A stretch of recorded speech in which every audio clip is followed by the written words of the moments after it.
Okay, so Hare Krishna, everyone. Today we will look at the abodes of the Lord again. So,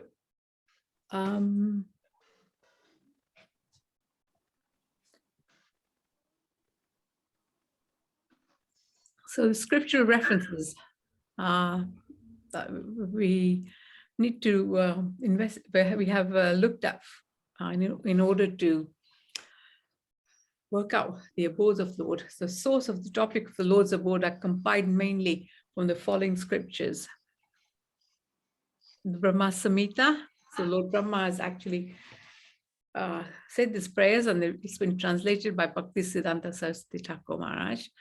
And the Padma and Brahma Vairat Purana, the Srimad Bhagavatam, which has been written by Vyasadev.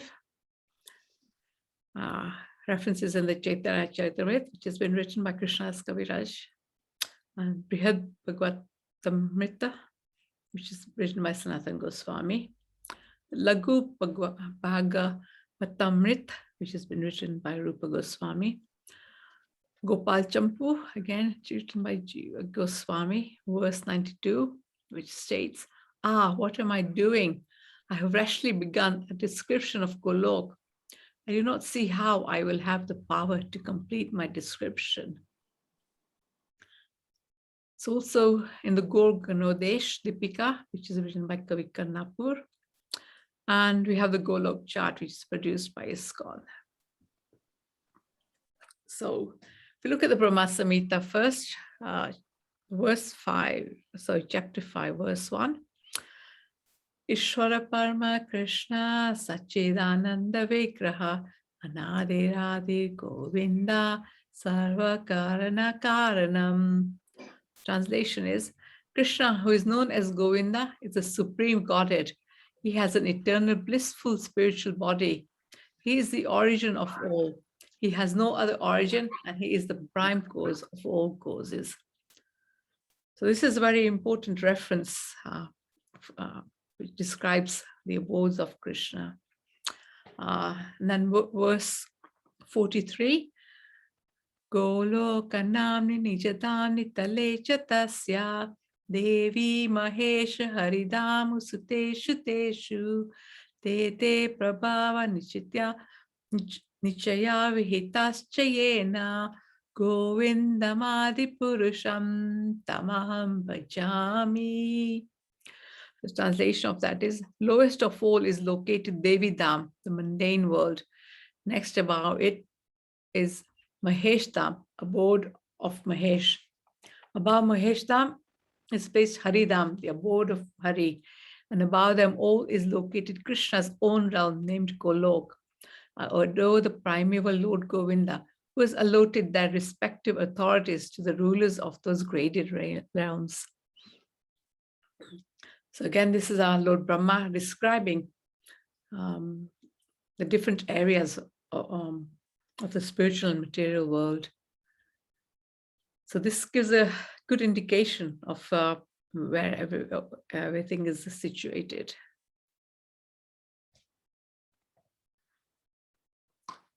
Okay, and this is the Golok chart by which has been done by ISKCON.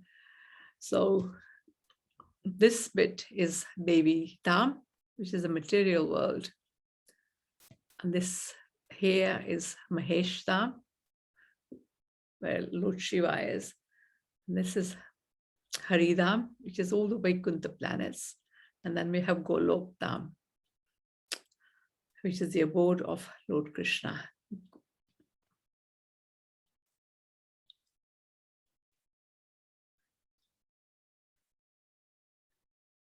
And as you can see here, we have Vishnu lying on the casual ocean, and all the different planets, the 14 planets are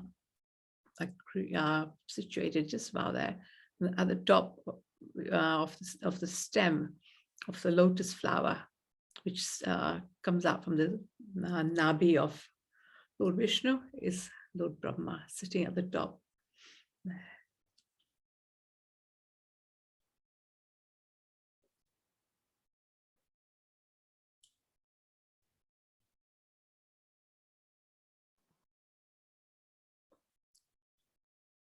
And the Brahman effulgence is there, which is the effulgence from Krishna. So you have Ayodhya Dham there as well. And then Golok Dham. So the names of Krishna's personal abode. There are many names given to Krishna's abode. One name is Golok, planet of the cows. Gokul, cow shelter or shelter of all cows. Vrindavan, forest of Tulsi, Vrinda Devi. Krishna Lok, the planet of Krishna. Swetadi, ocean of milk. All these names of Krishna's abode are used interchangeably in the scriptures. However, to avoid confusion in this presentation, Golok can refer to Krishna's abode in the spiritual world, and Gokul can refer to his abode when he descends to the material world.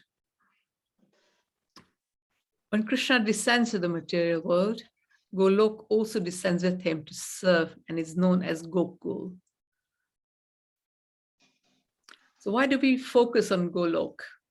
Srila Prabhupada has mentioned this about Golok. It says the whole material universe is called Devi Dham, and above it is Shiv Dham, where Lord Shiva and his wife Parvati eternally reside. Above that planetary system is a spiritual sky, where innumerable spiritual planets known as Vaikunthas are situated. Above these Vaikuntha planets is Krishna's planet, known as Golok Vrindavan. The word Golok means planet of the cows. Because Krishna is very fond of cows, his abode is known as Golok. Golok Vrindavan is larger than all the material and spiritual planets put together. So this is mentioned in the teachings of Lord Chaitanya, chapter 14, by Srila Prabhupada. So this is the family tree of Krishna. So at the top, you can see it's Lord Krishna, the cause of all causes. The first expansion is Balram, Anantasesh. From him, the first quadruple expansion comes, which is Vasudev, Sankarshan, Pradyumna, and Anirudh. And then from Sankarshan is Narayan, which all the Narayans in the Vaikuntha planets. And then from Narayan, the second quadruple expansion comes, which is again Vasudev, Sankarshan, Pradyumna, and Anirudh. And from this second Sankarshan is the first Vishnu, Mahavishnu, which is Karunadakshay Vishnu. And then we have, which Karunadakshay Vishnu is in every universe. And then we have Garbhodakshay Vishnu, which is in every. And then we have Shirodakshay Vishnu, Paramatma is in every atom.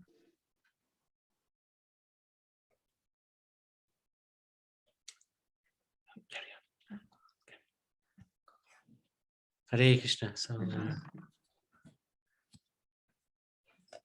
this is the cause of all causes. Sitaram? Yes, Prabhu. Very well. We've been through this before? Yes, Prabhu.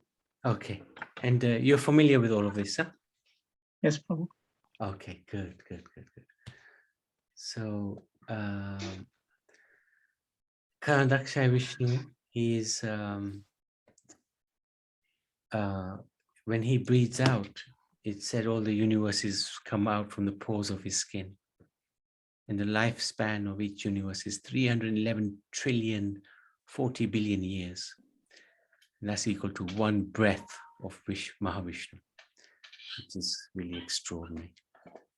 So, Srila Prabhupada on Golok, the whole material universe. Why do we focus on Golok, actually? Why do we do that?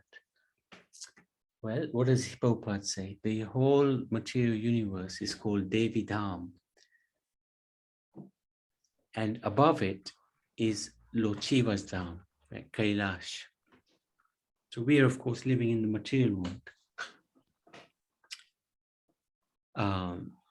But Lord Shiva, he lives in his own place.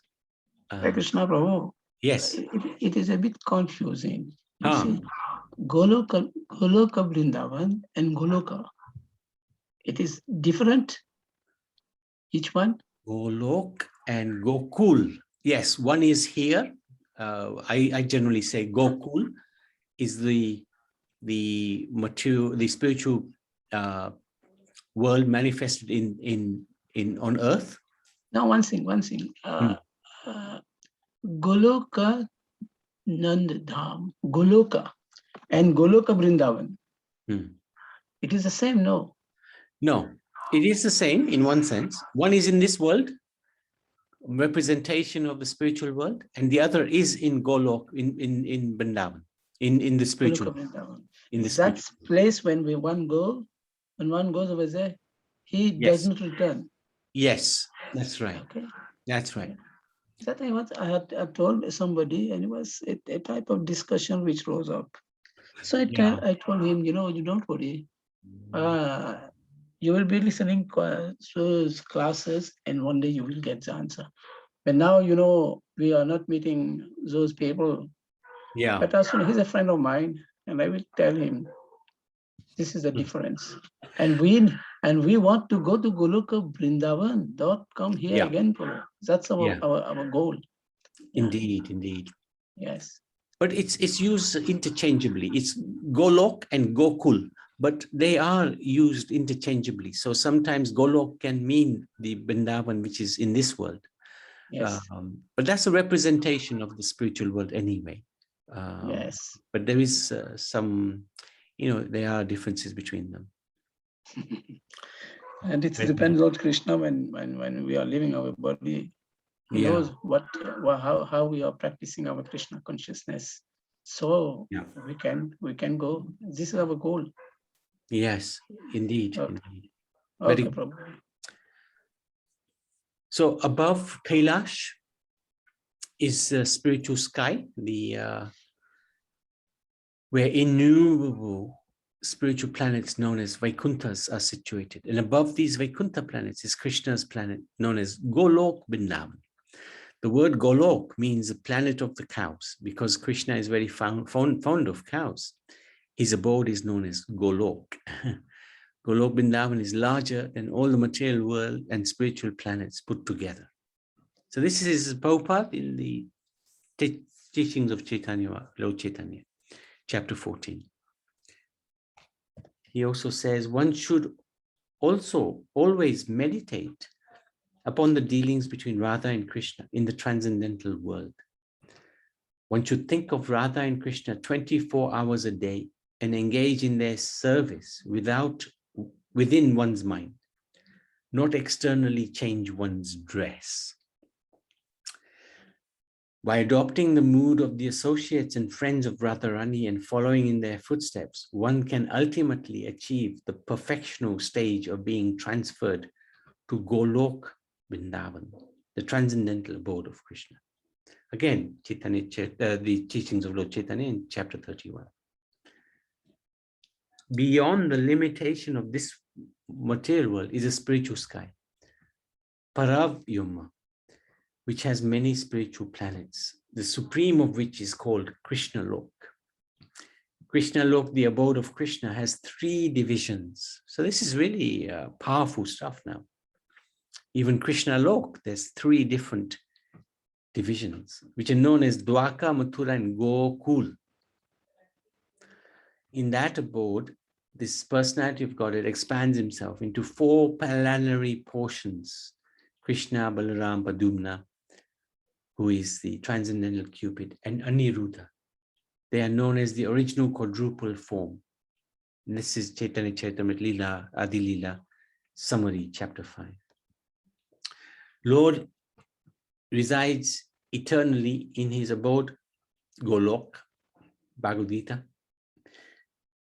The supreme abode known as Golok is manifested like a lotus flower with hundreds of petals. Everything there is manifested by Ananta, the Balaram, or Sankarsan form. Teachings of Lord Chaitanya, chapter 7. He does not possess bodily form like that of an ordinary living entity. There is no difference between his body and his soul. So this is the Lord, of course. He's absolute. All his senses are transcendental. Any one of his senses can perform the action of the other senses.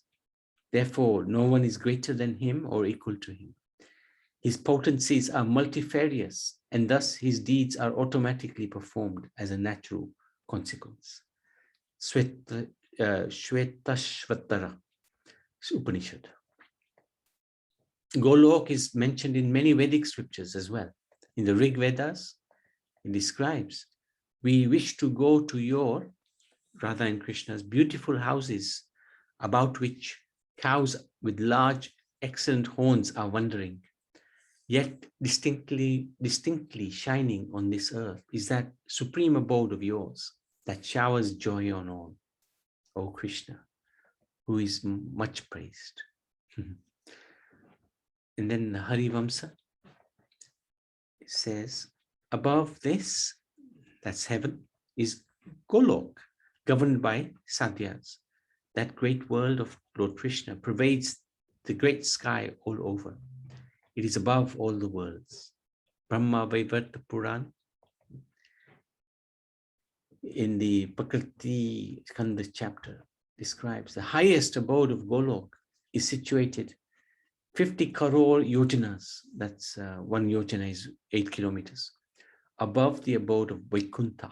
It is the best of all the places. That's 400 million miles. That's quite a long distance. Brahma Vaivarta Puran again, in the Krishna Janma Kand chapter. This abode of Golok is situated outside the Brahmanda universe. It is the topmost abode.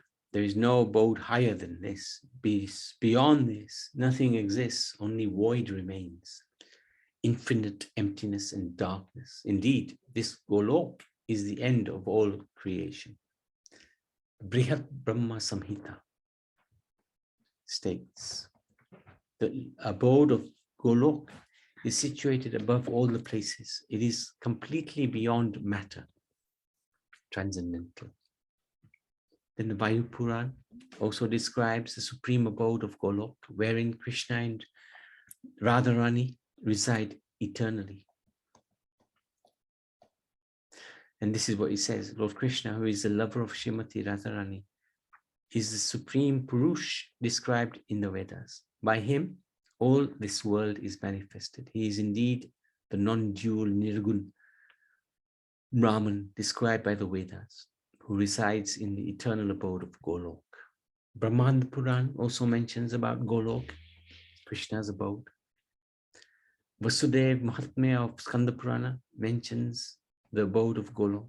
Valmiki Ramayana in the Ayodhya Khand, Valmiki says, high-souled men, wholly devoted to their parents, obtain the regions of gods and the Gandharvas. The seventh heaven presided the Gandharvas. The seventh heaven presided by Brahma, the creator, and Golok, the highest heaven, abiding in cows and presided over by Radha and Krishna, the first couple. Narad Pancharatra, the predominator of the gopis, Govinda, the principal deity of Gokul, always enjoys himself in a place called Golok, in the topmost part of the spiritual sky. Then we got the Skanda Puran, Krishna to Arjuna. I move about in many forms on earth, in Vaikuntha, and in eternal abode, Golok as well. O Kaunteya. Markandeya Puran, the Lord declares, in Kali Yuga, I will leave Golok, and to save the people of the world, I will become the handsome and playful Lord Gauranga. Thus the abode of Golok is described variously in Vedic scriptures.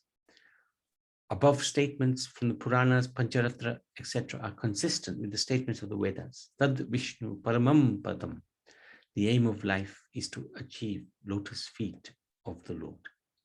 So Golok is worshipable, just like Krishna. It is the conclusive opinion of Lord Chaitanya that the most worshipful form of the Lord is that of Sri Krishna, the son of Nanda Maharaj. Vrindavan Dham is the topmost worshipable abode. This is from the Chaitanya Mata Manjusa commentary on the Bhagavatam by Srinath Chakravarti. The Brahma Samhita, of course, that's what we're going through at the moment, says the following in text 29 of the 5th chapter. Brahma, being desirous of satisfying Govinda, practiced the cultural acts for Krishna in Golok, Lord of Shvetadvip, for a long time. His meditation ran thus: there exists a divine lotus of 1,000 petals, augmented by millions of filaments, in the transcendental land of Golok. On its roll, there exists a great divine throne on which is seated Sri Krishna. The form of eternal effulgence of transcendental bliss, playing on his divine flute, resonate with the divine sound.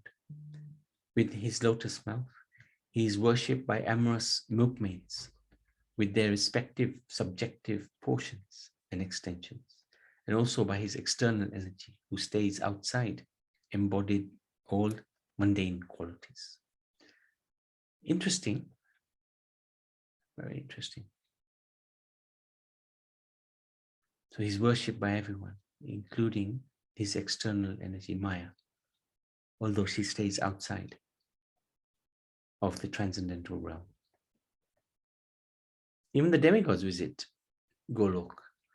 Once Yudhishthira Maharaj asked Narad Muni to describe different assembly halls, Brahma Vaivarta Puran. Narad explains the Devatas went to see the abode of Yam, Indra, and they said Brahma's was the best. It changes color, shape, etc. as the mood takes of mood of Brahma takes charge, it changes shape, etc. But Brahma says to the Devatas, come and see Shiva's abode. Shiva in turn says, Vishnu's is the best. And he took the Devatas there. Vishnu says, Vaikuntha, not as opulent as Golok,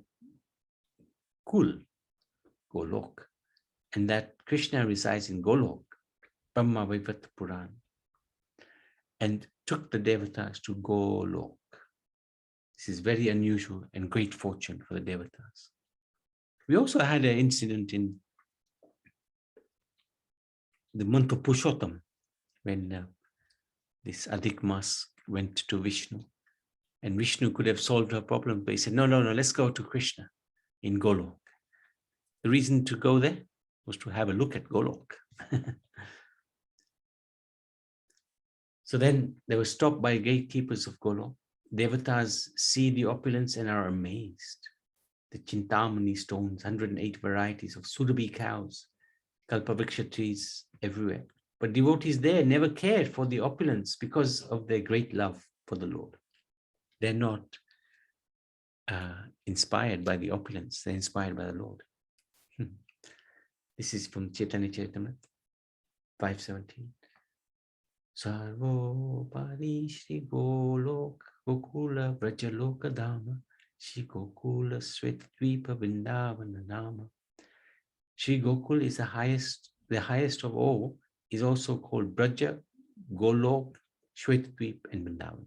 So Sitaram, this is where the confusion can take place. These words are interchangeable, Gokul and Golok. So, but if we distinguish it, that Golok refers to the spiritual world and Gokul refers to the spiritual world which Krishna brought to this world, the material world. Yeah. That's probably the easiest way to deal with it. There are many people, many devotees, even they do not know.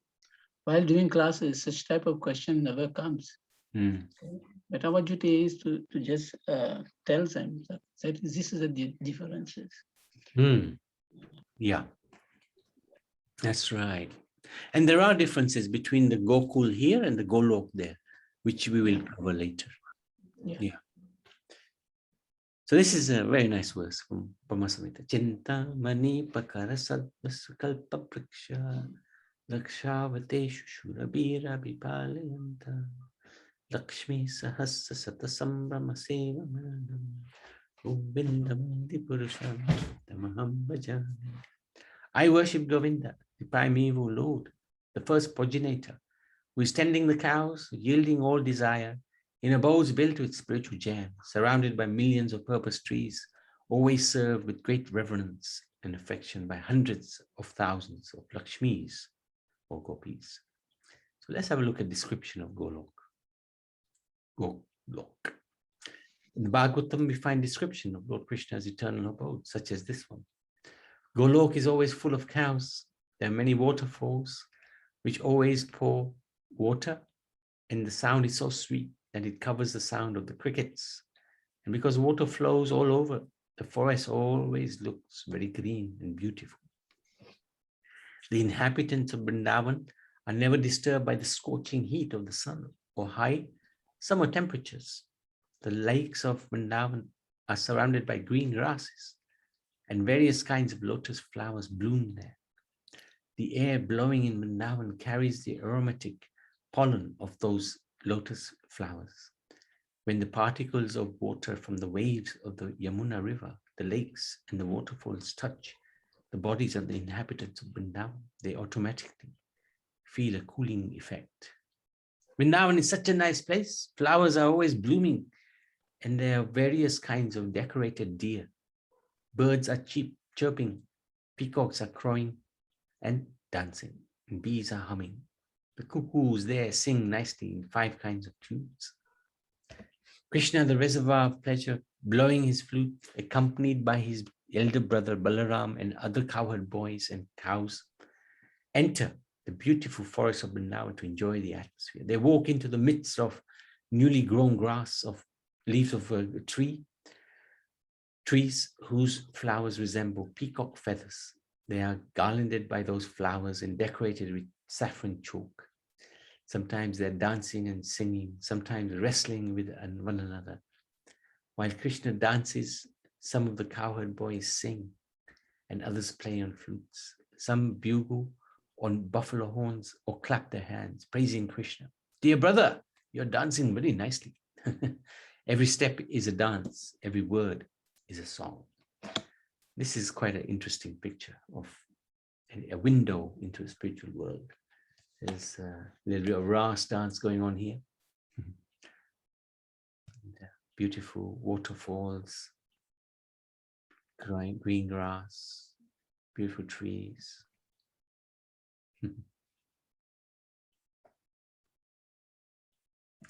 So Brahma-samhita speaks about this, the petals. Sahasrapatra kamalam gokulakyam mahat padam tat karnikaram tat dhamma tat anantamsha sambhavam. So we did that recently with Karuna. She was teaching us these verses. The spiritual place of transcendental pastime of Krishna is portrayed in the second verse. The super excellent station of Krishna, which is known as Gokul, has thousands of petals and a coral like that of a lotus sprouted from a part of his infinite aspect, the role of the leaves being the actual abode of Krishna. Oh man, you want to do this one? Oh yeah, this is... Ready to talk about? Yeah, go for it. Go. Karnikaram mahadyantram satkonam brajaki kilakam sad anga sad padisthanam prakritya purusena cha premananda mahananda rase navastitam hiya jyoti rupena manuna kama bijena sangatam. The whole of that transcendental lotus is a realm wherein dwells Krishna. It is a hexagonal figure the abode of the indwelling, predominated and predominating aspect of the absolute, like a diamond and central supporting figure of self-luminous Krishna, stands as the transcendental source of all potency. The holy name, consisting of 18 transcendental letters, is manifested in a hexagonal figure with sixfold divisions. So we're going to see that in a minute. And this mantra is Kling Govind Gopi Chanavallabhaya Swaha. It's the Gopal mantra, the Gayatri mantra. So this is a roll. Oh, Krishnaya Govindaya Gopi Chanavallabhaya Swaha. That's the one. Krishnaya Govindaya Gopi Chanavallabhaya Swaha. So That's the hexagon. yeah, this is the what's it called? Hexagon. Hexagon, yeah. And these are the petals of the roll of the lotus flower. And First one's 8. yes, the gopis. 8 means Sakhis. Mean Sakhis. And then we have the manjaris at the Manjaris. back. Yeah. Then we have the different leelas going on. And Krishna resides in the middle with Radha Rani. And when he wants to go, this lotus goes somewhere, the lotus just opens and closes appropriately. It seems that distances are quite far. If you look at Vrindavan and Govardhan, they're long distances. How can they travel such long distances within a short period of time? Because the lotus opens and not closes. Closes. It's very interesting. It's Balaram who facilitates all this. Good. A little bit closer.